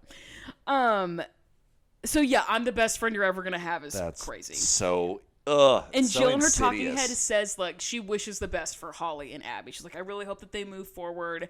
And I think that in order for them to move forward, Holly needs to just get used to the idea that Abby's gonna have a little bit more control over Nia than she might like. So once again, Jill, the queen of like the first half of your sentence was really good. The second half of your sentence makes me sad. Like you had me in the first half. You lost me in the second. Yeah, she's like, Holly would be great if she just learns to sell her soul, you know? I think Holly would be great if she would learn to shut the fuck up. You know what I mean? We're like, Jill, Jesus Christ. It's ridiculous. Okay, pyramid of children. Bottom of the pyramid, worst child, guess. Nia. Mackenzie. No. By herself, too. Oh, what? She's Is it Christmas tree? Holding up the, yeah, basically. Basically? In there by herself. No, you get 2 of these. That was a good joke. Fuck you. Alone on the bottom. She has a terrible back tuck, which she says you have a terrible tuck, and I was like, feedback you might also hear on Drag Race. Yeah, right. Middle of the pyramid is equally terrible children: Kalani, Nia, and Kendall. They were all in the group, but the group didn't win. And she's like, maybe it's because Maddie wasn't in the group. And Mackenzie opens her mouth and she goes, maybe it was because the group was entertaining and not a winning number. Oh, shit. Oh, man. That's some younger sister energy if I've ever seen it in my damn life. Red to filth, Abby Lee Miller. Standing next to her older sister, speaking the truth. Oh, my God. I need to Google a local burn center for that shit. Abby Lee Miller looks at her and she goes, touche. And then Maddie goes like this. And Mackenzie gives her a high five. And then we get a clip of Mackenzie, her talking head, go, that was close. Yeah, I cannot believe that if it Abby... were any other child, Abby would have nuked them on sight. They would have said that and then mysteriously started bleeding from their eyes and died. Like medieval style. Abby's eyes roll into the back of her head. She starts chanting in Latin. Speaking of medieval style... A hand reaches out of the floor, drags the child down beneath into the nothing. They're like, how did that eat? Yeah. Speaking of medieval shit... They take her face off the pyramid and just continue on with the episode. Brandon the PA is like, what's going on? He's like, the fuck is this? I read the book Lady Macbeth by Ava Reed. If you're into some medieval, spooky, feminine rage, get into that. If you're into Macbeth as like a play, it's not. It's a retelling. There's extra characters. It's not true to the source material, blah, blah, blah, blah, blah. But if you like reading books about women who are angry and kill a bunch of people, you should read Lady Macbeth. That shit was awesome by Ava Reed. Okay, anyway. And Abby says, you have to understand my position. My reputation is based solely on the success of my students. That is the worst teaching ideology that I've ever heard in my life. Yes. To stake your value as an educator on a variable like student success is insanity to me. Do my kids become famous? If not, I'm a failure. Not how much they learn, not even how much the team wins. No, not even how much fun they're having. No. Like, not even anything. Will they be famous later? Can I make money off of them, yes or no? Crazy. Absolutely crazy. And then she's like, we need to win again. You guys suck. Whatever. Top of the pyramid. The first time ever in the history of ever, 2 bitches at the top. JoJo and also Maddie. Why? JoJo's at the top. There. JoJo's at the top. Kalani gives her a hug, which I thought was very sweet because JoJo was a bridesmaid in Kalani's wedding last week. It was very sweet. She and Kendall were both bridesmaids. Very, very sweet. Kalani's wedding, if I look at those pictures too long, I get really upset because I'm like, my wedding will not be that nice. But it's because she's in Italy and she has millions and millions of followers. She got a bunch of things for free probably. Hell yeah. But she looks incredible and her wedding was so beautiful. Anyway, I just thought that little hug was very sweet. Abby says it's great that she, like, JoJo has that moment, but she's like, it doesn't really matter who wins as long as it's someone from the ALDC. And Jess in her talking head is like, whatever. Do you actually believe that, though? No, she doesn't. Yeah. And then she's like, also Maddie's at the top for something that had nothing to do with me. She went on SNL and it had nothing to do with the Abby Lee Miller School of the Performing Arts for Dance. But she's at the top of the pyramid somehow. Whatever. This week, we are attending the New York Dance Experience in Anaheim. Anaheim? Which is ironic that it's the New York Dance Experience in Anaheim, home of TanaCon, which I know you don't know what that is, and there's like a bunch of people in the... It's a convention. It is. For Tana. I can't get into it with you right now because we don't have enough time, but TanaCon was a convention that was put on by an influencer named Tana Mojo, and she was making it as a direct competition to VidCon, which is also in Anaheim. And she planned it in like a month, and it was terrible. And a bunch of people got trampled and had to go to the hospital, and nobody got in, and it was awful. What the fuck? It was like incredibly dangerous, and a bunch of people were very unsafe. 3rd-degree sunburns, bitch, standing out in the sun. What? Crazy. When was that? Is it TANA? Mm-hmm. I'm just going to Google it. 2017. No. You're going to hate what I'm about to say. I'm really sorry. Don't care. Tana Mojo is one of the reasons I want to get lip filler. No. Her mouth looks awesome. Anyway, unrelated to everything ever. This competition, the New York Dance Experience, is where they get feedback from the judges on stage. Okay. Where they stand there and the judges are like, here are the things that you did wrong. Abby asks if Kendall remembers what the judges said to her last time. She's like, remember last time we did this competition? What was the feedback that the judges gave you? And Kendall remembers. She says the judges said that I needed to connect with the judges like more and connect, like make eye contact with them like throughout the piece. Very slay of her for remembering. That's awesome.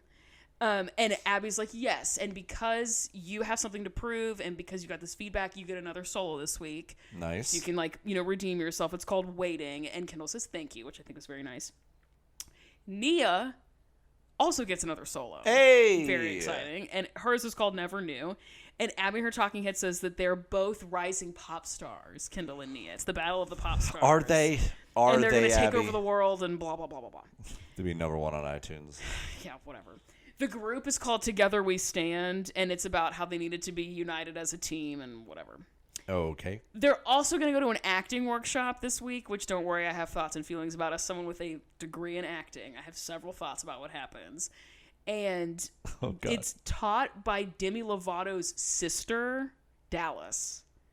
And I can't even get started on my queen, Demi. Don't even get me started on that bitch. But that's happening in the background on Friday. That's crazy. Okay. Moms fuck off. The kids start to warm up. The moms are in a different like room, but that has like a monitor so they can like watch like nanny cam style watch their kids. Which is really funny. Yeah, sure. And they're talking about how impressed they are that Abby has it together. Crazy to be like, I'm impressed that my teacher knows what's going on. That's insane. It's just such a rare thing. That's fucking crazy. And Abby or Holly's talking about like me and Abby are like moving on, like things are good, no worries. Totally. So everything's great. And Holly's like, I'm not a backstabber, and I resent the fact that Abby called me that. Yeah, that's crazy. But like, I'm gonna try to like be the bigger person and move on a little bit because like this is getting kind of nuts.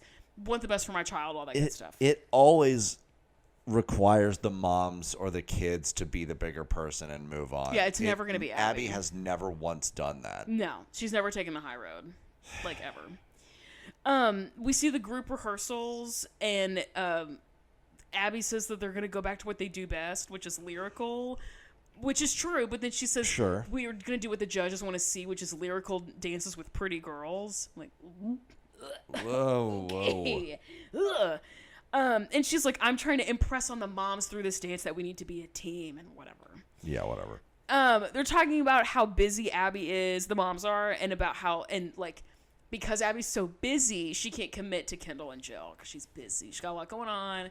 She ain't worried about your child's dreams. She's busy worried about herself. Right. Jill is like, what's crazy is that Abby and I have the same attorney.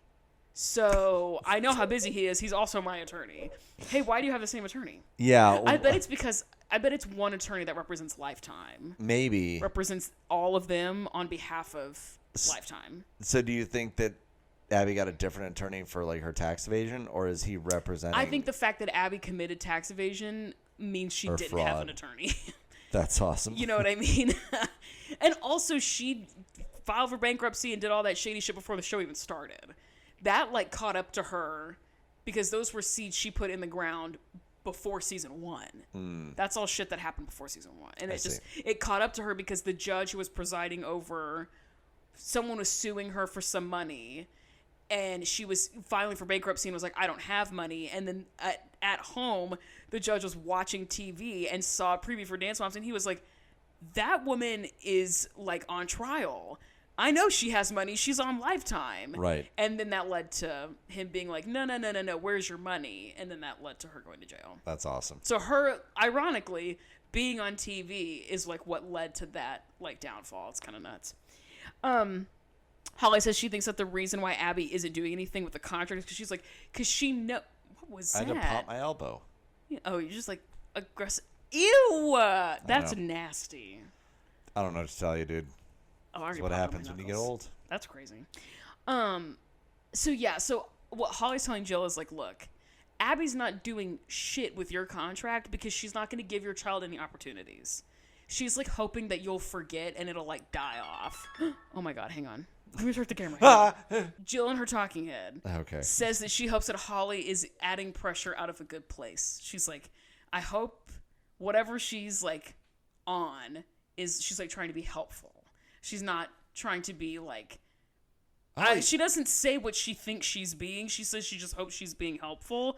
Don't know when Holly's ever wanted to be anything other than helpful or like normal or sane or I don't know, but whatever. Also, Jill, how about you worry about your own fucking behavior? Real as fuck, actually. Realness. The realness, some might say. Abby walks in and she says, hey, ladies, I need you guys to leave. I need to talk to Jill really quick. So if you could vacate the room if you don't mind. And they're all like, oh, yeah, sure. They all get up and she goes, well, even if you do mind. Bitch, shut up. They were already moving. They were already up. Shut up. So fucking annoying. That's awesome. And Abby says that she and Jill have... This doesn't make any sense. And it's also like Edward Scissorhands on the cutting room floor. But Abby says that she and Jill are going to have a contract that's a talent contract. Excuse me. What do they have now? I don't know. Nothing as of right now. There's nothing in writing right now. Okay. And she says, I spent $57,000 this last month on your daughter. I don't know what that means and where that number's coming from. Yeah. Like, 57 on what? On costumes? Like airplane tickets? There's no way. I'm confused. Also no way. And then Abby says that she needs Jill to get her. Oh, she says like, look, you're gonna be waiting on me hand and foot on this contract. So I'm gonna need you to get me an iced tea whenever I want it.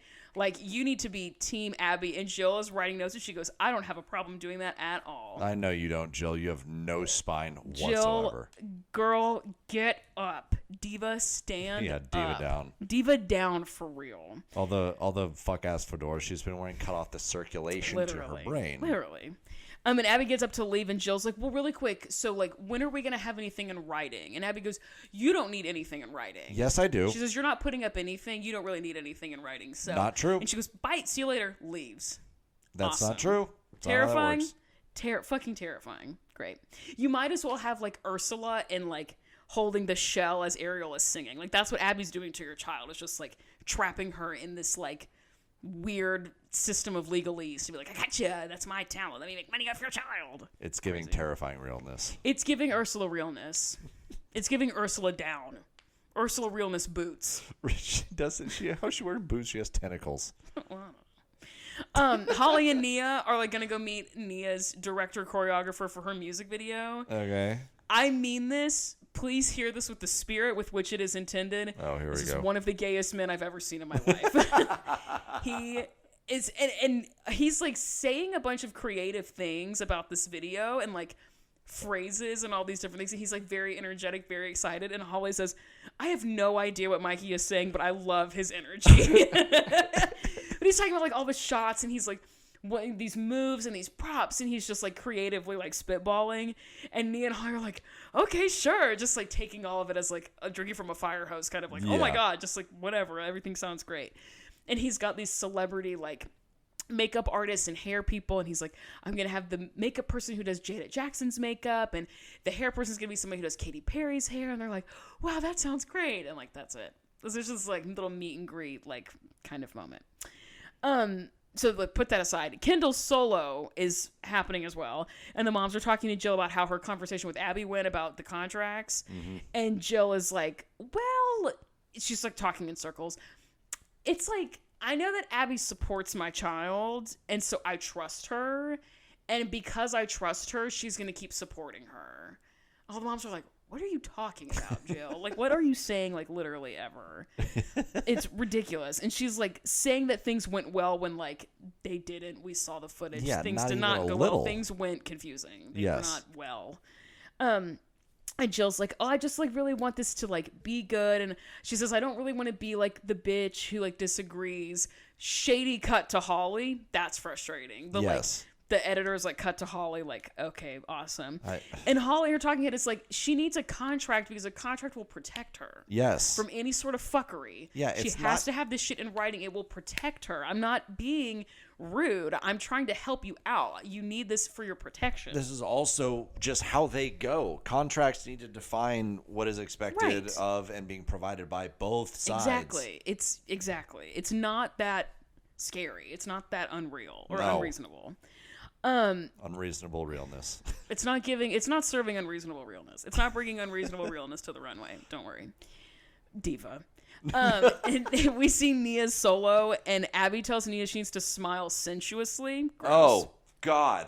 What? Hate that. Oh, man. Cut back to the moms. Holly's talking about like meeting Mikey, and she's like, well, what's great about this is like I have creative freedom and I have control over what's happening with my daughter. Like Mikey was saying, like, these are like the moves I want to do, because he's like sent her like clips of him doing the choreography. Here are the people, like, does this all look good? Like, he's asking for Holly's input. Okay. And she's like, I am like a part of the collaborative process, like the creative collaborative process here. And Melissa's like, well, you know what's crazy is like when Abby was doing a bunch of McKinsey stuff, I knew everything that was going on. Like, Abby told me everything. Melissa, that's observably false, because when you went to hang out with Maddie B and his dad, you openly told Maddie B's dad in front of the camera that you didn't know what was going on. Right. Which I guess doesn't mean that Abby didn't tell her. Maybe she told her she didn't understand. Right. Or she forgot. Right. But to say, like, oh, I knew what was going on the whole time. No. No, the whole Maddie B fuckery was because you didn't know what was going on. Right. All of that was, I signed a contract because I didn't know what was going on. Right. So that's like not true. And then Kira goes, well, yeah, but Jill doesn't know anything. And Jess goes, yeah, Jill has nothing to go off of. And Jill's like, whoa. I wouldn't say I have nothing. I have Abby's support of my child. And Holly goes, as a manager, that's bare minimum. Right. That's like nothing. So you basically have nothing if all you have is your manager supporting the person they manage. That's nothing. At their word. Right. You need Good shit point, in Holly. writing, dog. Yeah, exactly. Especially when it comes to money. You have to have something in writing. Yes. Jill says that she doesn't... What? Oh, Jill says she's like, the only thing I don't have is a contract. I have everything else. And then Holly's like, well, you also don't have creative control. Yeah, so you have My nothing. snap's not loud. Thank you. Period. And then Abby lines up the moms and the girls and she gives them her version of like a pep talk and whatever. Okay, now we're at the acting workshop thing with Demi Lovato's older sister, Dallas. And she says, as she's starting this whole thing, that she like helped Demi get discovered on Disney Channel. Not to be a freak, but like that's not true. That's not true. Like, sorry, that's not true. Demi was on Barney and Friends with Selena Gomez when they were like 6. And then she auditioned for a short series that used to play during commercial breaks on Disney Channel during the golden age of Disney Channel, during like Hannah Montana, Sweet Life of Zack and Cody, That's So Raven era. It was a show that used to play during the commercial breaks that was called As the Bell Rings. And they were like 10-minute episodes, if even. Maybe, not even 10 minutes, probably like 4 or 5 minute. And Demi Lovato got discovered there. And then from there, she booked a sitcom and then booked Camp Rock. And then, like, completely took off. Camp Rock. Wow. With the Jonas Brothers. Oh, my God. Who? I can't even talk with the Jonas Brothers. Because you're going to be a freak about it. Yes. I'm going to start dry humping the couch. No, like a dog in heat. It's ridiculous. Otis got humped by a girl dog earlier. Period, actually. Otis. And I'm sure Otis was like, Well, she got him so hard on that she grabbed his leg, one of his back legs. Hell yeah. Well, because she's this little... in your neighborhood? Yeah, she's this That's awesome. really fat, sure. pug mix with something. Was it Iggy? Her name's Bella. No, she's built exactly like Iggy. Oh. And like she just grabbed like the back Otis's back leg, which is really weak, and she was like going so vigorously, it like kind of took him down a little bit. He went down and like sat a little on his side, and I was like, Bella, get the fuck. And so finally, and then he stood back up and we kept walking. That's really sweet though that he was like, she needs to get her freak on. I just need to sit down. I think it was just like, oh, I kind of can't stand up while you're doing that. Hang on 1 second. Yeah. That's awesome. Anyway, so we're seeing Demi Lovato's sister, Dallas, and she's like, I helped Demi get started. Probably not. Also, they're only like 4 years apart. So Demi got discovered. She was on As the Bell Rings when she was 15. Dallas would have been 19. In college? Yeah. Like, come on. And she was like, I've grown up around the entertainment industry my whole life. I know how to book roles. With Peace and Love, Dallas, you have not been on anything. Your sister has been on a lot of things. Yeah. But whatever. It doesn't really matter. So they do a bunch of like improv, and essentially like Dallas is telling them, you need to be, all of her shit boils down to like, you need to be ready. Where she's like, you need to be ready to give an interview, and you need to be ready to talk about your favorite movies if you're an actor. And she's like, Maddie, what's your favorite movie? And Maddie like doesn't know, and she like kind of breaks a little bit. And Dallas is like, if you want to be an actress, you need to like have a ready answer for all these things. And Jill goes, in her talking head is like, oh, someone who's giving Maddie a little bit of pushback. I love her. Yeah. She says, I love Dallas. Maddie's not the one that needs pushback though. Melissa is. Like, come on. Abby is. She's a child. Not the literal kid. They do a bunch of improv stuff, a bunch of back and forth improv stuff that's like kind of funny to watch. Improv fucking sucks shit. I hate improv. I did not study acting via improv. I studied acting via rehearsal, so like via schools of rehearsal, not schools of improv. I hate improv. What about schools of rock? Somebody DM'd us. I don't know if you saw this. And it was like one concert with them would heal me. And it was the School of Rock. Yes. And I was like, that's me and Eli Core as fuck, actually. Watching Lawrence play that keyboard solo. One concert with them would heal me. Add years to my life. Yeah, same. My knee would stop hurting. You would stop having to punch the air to pop your elbow. Yeah. Do it again. I can't. It's only when it needs to pop.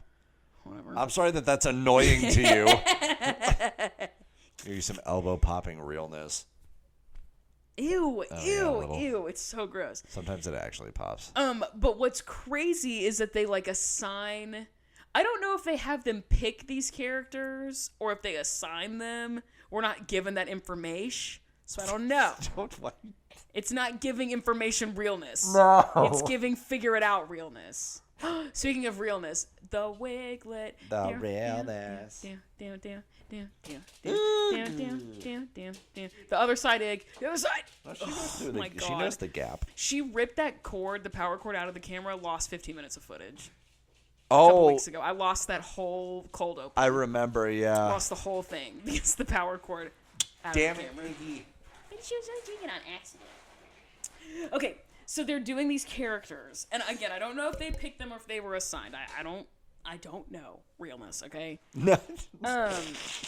But Nia is playing someone that, as her lower third is described as an urban diva.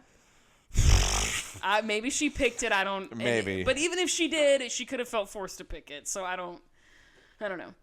JoJo is playing someone that in the lower third is described as an old Korean woman. And she starts going nuts and being wildly awful. No, JoJo. But what's crazy is she starts speaking Korean. What? And then in her talking head, Jess says, I'm glad JoJo could use her Korean lessons and put them to good use. What the But I don't know if it had to be in this way. What? I don't know. What? I don't know. Couldn't tell you. Don't know. She's tell giving Korean realness. No, she's not. The She's giving Korean-ness. insane white child who happens to know a couple words in Korean. That's realness. insane, Realness. Yeah. What a crazy. bizarre thing. That's so Maddie's lower third says girl who hates herself. weird. Oh, great. Again, I don't know if they're being assigned or given, but that's crazy. And then Dallas is complimenting everyone who's not Maddie.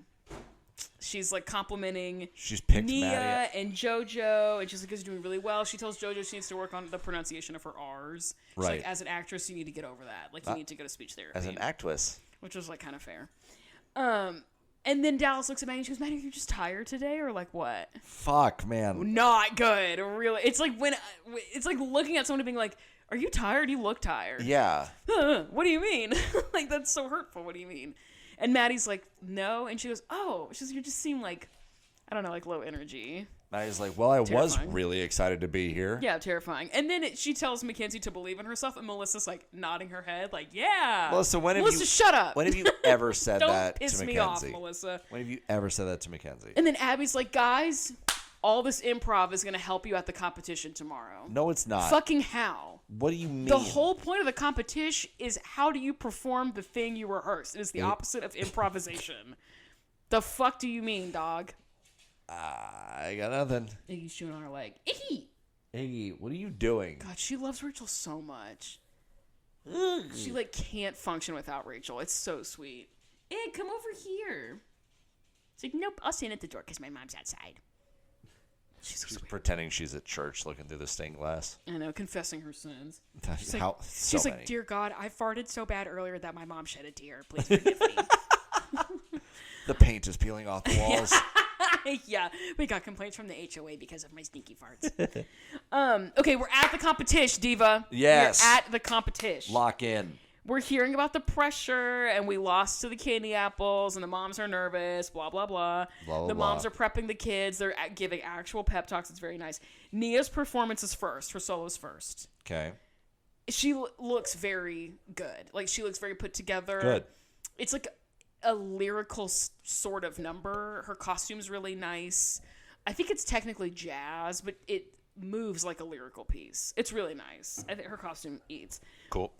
And at the end, one of the judges says she's so powerful as a dancer that it is important for her to soften up and for not every movement to be powerful, but you need to have these moments that are, and then have by comparison moments that aren't that way. Sure. And that like makes it nice. And the other judge is like, "I agree. We need to make sure that you hit the full shape and then relax out of it into something else." So like Ooh. actual legitimate real dance feedback. For the first time you in her love to fucking see it. 12 years of being alive or however old she is. Right. Kendall goes next. She's also very good. The first judge compliments her turns. The girl from She does turn Flashdance. well. The girl from Flashdance is here again. The judge from Flashdance. What's her name? Rochelle Rochelle, the Baddie? or is it Rochelle? Rochelle the Baddie. or Or Raquel. Rachel? No, I think it's Rochelle. It's either Rochelle or Raquel. It's not Rachel. Did you hear this thing behind us? Yeah. She is legit oinking. Mm-mm. She's locked in. She's waiting on her mom. I think it's Rochelle. Rochelle the baddie. She gives real feedback. Jill in her talking head is pumped. She's like, yay, my daughter eats. Yay, my in daughter. the green room, Jill's talking about how like she's feeling good about everything. And Jill's like, oh, Holly, by the way, did you ever figure out like what you're going to do about your music video for Nia? Do you like have a date for that or anything? And Holly goes, no, I know it's going to happen while we're in LA. And Jill's like, well, what does it say on the contract that you signed? And Holly goes, I didn't sign a contract. So this whole episode, Holly has been dogging on Jill for not doing something that she also didn't do. Now, from Holly's perspective, she's trying to keep Jill from experiencing a pain she's already experienced. Okay. Where she's like, I also didn't sign a contract with Abby, and she bit me in the ass. Sure. But Holly, you also didn't sign a contract. Yeah. You're talking this big game about how that's what keeps you safe and secure. And she's like, well, no, we just like... And Jill in her talking head is like, that's a bunch of bullshit that she hasn't... She's asking me to do something she hasn't done. Sure. And Holly's like, I trust Mikey. And Jill goes, you met him once. Me as fuck, unfortunately. And then they're like going back and forth, and Jill's like, things are different. And Holly's like, Jill says things are different because Holly won't back down from Abby like Jill will. True. She's like, you've never been in my spot because I'll do whatever Abby says. Right. You won't because you have a backbone. And Right. Abby doesn't like that. So things were different for you. And Melissa, her talking head, is like, these moms need to focus on the group. The group is what's most important and winning in LA and blah, blah, blah. Sure. The girls are getting ready and Abby's like, hey girls, really quick. I want everyone in the room to tell me what they think a lot of money is. Oh, what the fuck? And Maddie's like, $1 million? Like, I think that's a lot of money. And JoJo's like, honestly, 100,000. That's a lot of money. And Jill's like, hey, Abby, your point. Why are you doing this? Yeah, what? And Abby says, I want the girls to understand what my commitment is to them. But she doesn't say how much money she spent on them to then be like, look, it's a lot. You just said it's a lot. She's just like asking this really vague question with no follow through, which is like odd. And she's like, I need to, establish a studio presence out here, and you guys are holding me back, and blah, blah, blah, blah, blah. It's so strange. And then Jill and Melissa back her up for no reason. They're like, yeah, girls, we really need to do well this week. Jill and Melissa, shut the hell Tweedledee and Tweedledum. Tweedledee and Tweedledumbass, shut the fuck up. Y'all are killing me. Ridiculous. The number, you guessed it, patriotic. Rough. Great. Rough as fuck. The Flashdance lady says that they need to connect with each other. Sure. She's like, you're not really looking at each other, you're not really connecting performer to performer. Yeah, it's like two Another solos. judge says the same thing. Yeah, exactly. It's a bunch of solos. It's not a group number. They cut to like the montage Oh, God. before awards. Like the dun, dun, dun, dun, Oh, yeah. dun, you know what I mean? Mackenzie is doing the worm violently. The way that she's like, she pushes off and is like a dolphin going backwards in the air. It's crazy. Whoa. It's fucking nuts. And then over the PA or over the loudspeaker, the song that was supposed to be a drumline number, that's an Army number by Kendall, is playing. What? And they're like, woo, it's Kendall's song. Jill turns around and looks at all the other moms. And she goes, this is my daughter's song. To all these moms who are like, who the fuck? Yeah, why who do are I you? care? And why is your This hair is like Kendall's that? song. This is my daughter's song. And Jill in her talking head is like, see, it's things like this that prove that Abby has Kendall's best interest at heart. No, It's giving, if you've ever seen the show Crazy Ex-Girlfriend, it's giving the song Love Kernels, wherein the main character sings about how she knows that this guy that she has a crush on her because he gives her love kernels, which is like... Love hurdles? Kernels. Kernels. It's like an actual piece of corn. She says things like, he wiped his mouth with a napkin and asked me to throw it away. Yeah. It's like, that's how I know he cares about me. Right. Or like, I saw him out in public one time and he went like this. So like we're in love. Yeah, like that kind of shit where it's like, we're a couple. Jill, expect more of your teacher, please and thank you. This is crazy. Yeah, well, when you've gotten nothing for so long, the bare minimum is something. True. And that's great. Real as fuck, unfortunately. It's the most you've ever gotten. True. Okay, we get to the awards time. Awards. And Abby says it's the battle of the pop stars between Nia and Kendall. Okay. Great. Nia gets third. Okay. Little unfortunate. Totes unfortunate. Holly, her talking head, is like, I'm really proud of her. Sure. She did really well. That's Third always... place in LA, and also second place was a boy. So, and historically, boys get unfair bias towards them to encourage boys to stay and dance. So, like, Sure. good for her. Third in, Yes. in a new market, great. Sure. Then we find out that Kendall's in a different division. So it's not a SmackDown. They were competing in two different lanes. But whatever. This show is so confusing. It's so confusing. Just so many Girls times so it just confusing. doesn't make sense. Yeah. And then they tell you something afterwards, and like, oh yeah, this was the case, and you're just like, huh? the fuck? Yeah. Kendall gets first. Okay, good for her. In her different lane. That's yeah, good for great. Kendall. Good Yeah. for Kendall. Jill, licking them boots like crazy in her talking in. One of the groups they're like group number or 50 millionth place goes to group whatever with this song. One of them has the title of the group number is "Take Me to Church." I'm like, God damn it, I miss 2014, dude. I miss it. Also, Nia was wearing a peplum top earlier. I was like, I miss 2014, man. I miss 2014. Do you know what peplum top is? No. Okay, it's like. I was just gonna let you keep going. No, it was a blouse that used to be really in fashion. That like it would be like really form fitting up top, and then it would get to like the waistline, and then it would kind of go like this outwards. It would kind of like plume, peplum. P-E-B? No, P-E-P-L-U-M, peplum. Peplum top. Oh yeah, I don't like those very much. Not that anyone asked. Fashion photo review with Mr. Farmer. I would never wear one. Right. They don't make them in your size, girl. Don't worry. What? Hot as fuck? Yeah, whatever. So anyway, the Take Me to Church group number, I was like, fuck, man. I miss 2014 so bad. I miss being in college. No, I don't. But sometimes I do. But yeah. The group gets first place. Yay! Very slay. Very slay indeed. We go back to the green room, and we're talking about how lit it was to hear Kendall's new song over the speaker or whatever, like it's the fucking radio. And Kalani's like, yeah, that's definitely my new shower jam. Just like kind of a read on accident to be like, oh, I'll definitely listen to it in the shower. Like, whoop, okay. I mean, I think that's good. Nia seems like pretty peeved that she got third place because Abby's like, we need to work on it. She's like, yeah, I know. Like, she's like a little peeved. You know what I mean? And Abby is talking to the girls about how they should expect, more talent on the West Coast, blah, blah, blah, blah. Vague threats about you need to be good, I need to be famous, and that's the end of the episode. Living on the West Coast. Literally. Pretty much. Ig, come over here. Anyway, that's it, Diva. It's giving end of episode realness. Oh, God. I love watching Trixie and Koch, like, clips of the two of them.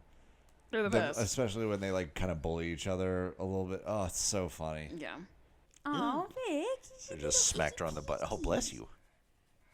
Okay, what's your song of the week, My song Diva? of the week is Everybody Wants to Rule the World by Tears for Fears? By Tears Wait, for Fears. isn't that already on the playlist? I don't think so. These are on a playlist called the Pyramid Bops. No, it's the songs that Elon and I talk about every week. It's not, you silly goose. Oh, period. Honk, honk. Very slay. I'm giving honk, It's a honk great realness. song. My dad, giving honk, honk realness is crazy. My dad loves that song. Oh, when we did their surprise party back in May, back at the end of May, that was the song that played as it was like, surprise! And mom and dad walked in. And my dad both of my parents were like crying, like getting a little emotional. Totes emotion. And when my dad watched the footage back, he was like, that is such a good song. It's like, I know it is, Dad.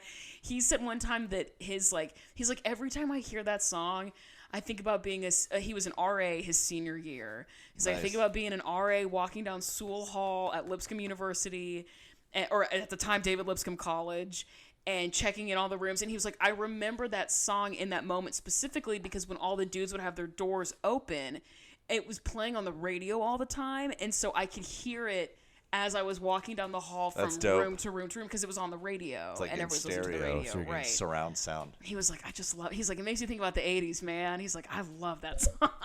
I was one of the awesome. volunteer shifts I was running on Saturday. Great I song. played an 80s playlist and this came up. And there were several songs on it. First of all, 80s music slaps. Never been better, sorry. The 80s in 2012, never been better. But there were a couple times where people stopped volunteering for a couple seconds to hit a dance move for Yeah. Billie Jean or something like Yes. that. This was one song. Girls just want to have fun. Things Great like that. song. Yeah. People I'm were gonna- going off. I'm going to read you just a couple of songs off of this playlist. Do what? So it was, this is the playlist that we played at my parents' surprise party. Okay. These are not for the Right. playlist. All Night Long by Lionel Richie. Sure. Hold On Loosely, 38 Yeah. Special, PYT, Michael Jackson, Danger Zone, Kenny Loggins, Sing a Song, Earth, Wind and Fire, Piano Man, Billy Joel. That shit was lit. What are you doing? Oh. Listen to the Music by the Doobie Brothers, Easy by the Commodores, Still the One by Orleans. Taking It to the Streets by the Doobie Brothers, featuring James Taylor playing the guitar in that song. Fun fact. Nice. Yeah, great songs. Right back where we started by Maxine Nightingale. Ooh, so All right. good. What's your song of the week, bruh? My song of the week is a song called Kiss This by the Struts. I've been getting into the Struts recently, and their album Everybody Wants is gas. It's British pop rock. They have a song called Could Have Been Me that's probably their biggest song. Okay. But that song, Kiss This, has an excellent guitar line. And I think it's a regular guitar and a bass playing the same line at the same time. Because it sounds like a double stacked line. And they're both playing the same riff. And it's like, you need to listen to that song. I think you would fuck with it pretty heavily. Okay. Oh, God. Thanks for listening. Iggy, you have any thoughts? Well, right. Follow us on stuff if you feel like it. Instagram is @thepyramidpod. I need to post a bunch. I'm @notamandtobe_. Eli is follow me for Nasty Gal content. Eli's @Eli_farmer_. Follow him for cake and dog pics. Oh my god, that dog is crazy. Right. Send us an email, thepyramidpodcast@gmail.com. Even if I don't read them all out loud, I do read them all with my eyeballs. Love you so bad. It's crazy. Yeah. Excuse me. Man. Thank you for all the DMs about Nia's book. I got a shit ton of TikTok DMs this last week because she was posting all these videos of her showing the book to her parents, and it was very sweet. Hell yeah. And she shows it to her dad, and someone commented and mentioned me in the comments, and they were like, "At the Pyramid Pod, look," and I was like, "Our King Evan, we love one man, like Hell yeah. very slay of King Yeah. Evan." Pre-order Nia's book, The Bottom of the Pyramid. Not a sponsor, but could be. Not a sponsor, but absolutely could be. Should be. On my hands and knees, could be. I think that's it. Good night, Alyssa. Good Do you have luck on anything your else finals. before we do the outro? I don't have any thoughts. Wig, Look at this what thing. about you? I'm just, as soon as you cut the cameras off, I'm tackling this dog. Sweet. She's like quivering in fear. Thank you so much for listening. Goodbye. A goodbye! Bricked up realness. Okay, clap. Did you just say bricked up realness into the did. mic? Yes. Hell yeah. Okay. The realness.